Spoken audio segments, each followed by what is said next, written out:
What's with the new iris scanner? Can I still put the S Pen in backward? What happened to 6? You've got Galaxy Note 7 questions, we've got the answers. Hello from Times Square in New York City. I'm Michael Josh, and you're watching Gadget Match. We're here for the launch of Samsung's latest productivity phablet. Let's get right to it. This is our Samsung Galaxy Note 7 hands-on. Before we start, let's get one important thing out of the way. Why Note 7 and not Note 6? Reps from Samsung tell us officially the whole naming change is to achieve a more consistent branding among its yearly flagships. In the case of 2016, you've got the S7, S7 Edge, and Note 7. One number, little to no confusion, that's a good thing. The Note 7 has big shoes to fill. In many respects, it's a bigger version of the S7, the gold standard among 2016 smartphones. But there's also much more about the Note 7. Let's start with the obvious, the iris scanner, the headline feature everyone will be talking about. Samsung isn't the first company to put an iris scanner on a phone, but they're probably the first to do it right and to do it well. Here's how it works. Up front, to the left of the Samsung logo, is the iris scanner. To set it up, keep your phone 25 to 35 centimeters away from your face. Open your eyes wide and look into the scanner. A scan is made and kept. When you want to unlock the phone, swipe up from the lock screen. The scanner will glow red. On top of the display, there will be 2 circles. Align your eyes with the circles, and once the scanners detect your iris, the phone will unlock. If done correctly, it should unlock in a split second. And you don't have to hold your phone to your eye level. It will also work by just looking down at your phone. Let's see that again. Swipe, scan, unlock. Samsung says just like the fingerprint sensor, the iris scanner should work with any app that lets users complete secure tasks using biometrics. Speaking of the fingerprint sensor, it's still there and can be used interchangeably to unlock the smartphone. The iris scanner works best when you don't have glasses or contacts on and doesn't do so well in bright sunlight. It may be the most subtle of changes, but we think the design of the Note 7 is its most important feature. The phone has a dual-edge display, meaning like the Galaxy S7 Edge, it has a curved display on both sides. And nope, there won't be a non-curved model. It's a brave move by Samsung and their way of saying curved displays are here to stay and may soon be the norm. Unlike the S7 though, the curves are a bit steeper. It's the same way when you turn the phone around. It's a very minor adjustment that makes a world of difference. One of my biggest complaints about the S7 Edge is while it is hands down one of the sexiest phones this year, sometimes when you grip the phone, your hands kind of rub against the display, triggering some unintended actions. This was not the case during our time with the Note 7.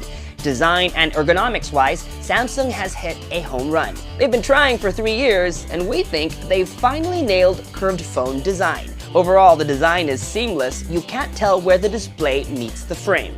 And because of the slight curves, it feels like the display has no bezels either. The Note 7 combines what we love about the S7 and the S7 Edge's design. It's the perfect balance between the two. But the small design changes don't stop there. Samsung is using the toughest type of aluminum alloy and the new Gorilla Glass 5, which should save your phone from drops from as high as 1.5 meters 80% of the time. Which is good to know because glass in front and on the back runs you twice the shatter risk. Like the rest of Samsung's 2016 flagships, the Note 7 is water and dust resistant also. The first time we've seen this feature on a Galaxy Note. All exposed ports are protected, even the cavity where you store the S Pen. Which, speaking of, in case you need to scribble a note in the rain, should work no problem. The display works when wet. Oh, and just in case things get too wet, the phone has a way of warning you to give it some time to dry before plugging it in. Let's talk about the S Pen some more, one of the Note's defining features. Last year, Samsung made the S Pen retractable. This year, they've improved the nib, making it thinner, which allows for more precise strokes when you're sketching or even just taking notes. Samsung says it's made other tweaks like more pressure sensitivity to really mimic the experience of writing with pen and paper. Samsung is also streamlining its note-taking apps. Action Memo, S-Note, and Scrapbook are all now one app called Samsung Notes. In it, you can type or scribble notes, draw or paint, paste image cutouts, and record voice notes. When you eject the S Pen, you bring up a feature called Air Command. Let's start with Smart Select. Before, you could make rectangle, lasso, and oval cutouts. Now you can make animated GIFs. To do that, go into Gallery. Let's pick that other video over there. Click on the circle to adjust the frame. Drag these corners to adjust some more.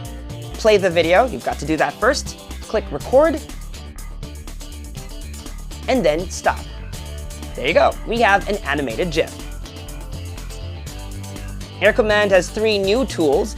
Translate, which does as its name implies. Magnify text, which lets you magnify objects on the screen all the way up to 300%, and Glance, which lets you keep an active app floating as a little thumbnail on your screen. You hover over the thumbnail with your S Pen to bring it up, which is perfect if you need to occasionally glance at one app while working on another. Oh, and we just couldn't resist, so we tried, and the answer is nope. You can no longer put the stylus in backward. The Note 7 camera is exactly the same one that's on the S7, and if you're wondering, that's a great thing. The camera interface looks the same, but now you can swipe up or down to switch between front and back cameras. Swiping to the left brings up live filters, and swiping to the right, camera mode. Autofocus speeds are fast, as you can see here, and resulting images are great. Here's how they fare side by side with last year's model. Photos are consistently good, even in low light. You'd be hard-pressed to find a smartphone camera that can take better photos. Selfies look great too. We didn't get a chance to shoot any video yet, but the Note 7 can shoot both 4K and high dynamic range video. Like the S7, the interface on the Note 7 is a much refined and restrained version of TouchWiz. It still runs Android Marshmallow. There's not a lot of bloatware, although that may change depending on your market and carrier.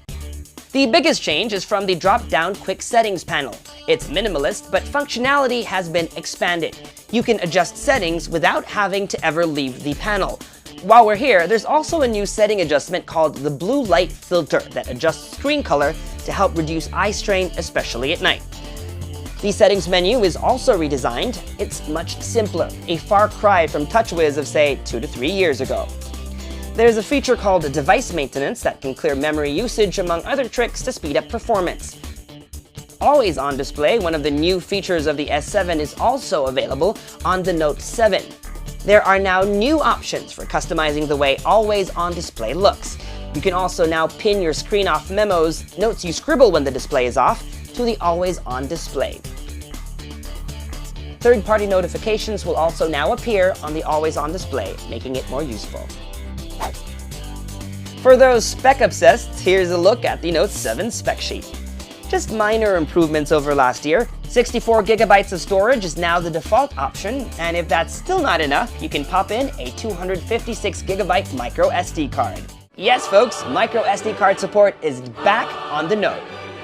Battery capacity has increased by 17%, but quick charge speeds remain the same, so the Note 7 will take longer to charge than the Note 5. One big change that may inconvenience users but was bound to happen is the phone's new USB Type-C port. The Note 7 will ship with a USB-C to micro USB adapter. But it breaks compatibility with the original Gear VR. But Samsung is making a new USB Type-C version that's also backward compatible with other Galaxy flagship phones. The 5.7-inch Quad HD Super AMOLED display is the same too, except that it now supports HDR video content like many high-end TVs. As always, colors pop, are rich, and vibrant. The Galaxy Note 7 begins its global rollout this August. It will be available in black, silver, gold, and a two-toned blue and gold version. Like the Batman S7 Edge, the black Note 7 will be all black instead of black and gray. So, is the Galaxy Note 7 your gadget match? It's too early to make a recommendation, but from what we've seen thus far, Samsung has a winner in their hands. Price will be a big factor in the end, but if you're looking for a phone that has it all, this has got to be it. If you're torn between the S7, S7 Edge, or Note 7, size is one consideration. If you like smaller phones, get the S7. If you like big screens, get the Note 7. Between the S7 Edge and the Note 7, we get the Note 7. It has the same edge screen functionality, and you get an S Pen if ever you need one. If you've been holding out on that upgrade because of missing micro SD card support, hold out no more.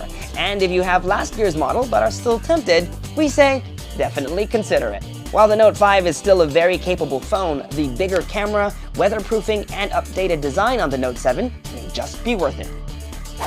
We'll be putting the phone through its paces and we'll be posting a review soon, so let us know what you'd like to see by leaving a message in the comments section below. If you like this video, give us a thumbs up, and if you're watching for the first time, subscribe to our YouTube channel, like our Facebook page, follow Gadget Match across social media, and make it a point to visit gadgetmatch.com daily. From here in New York City, I'm Michael Josh. Thanks for dropping by.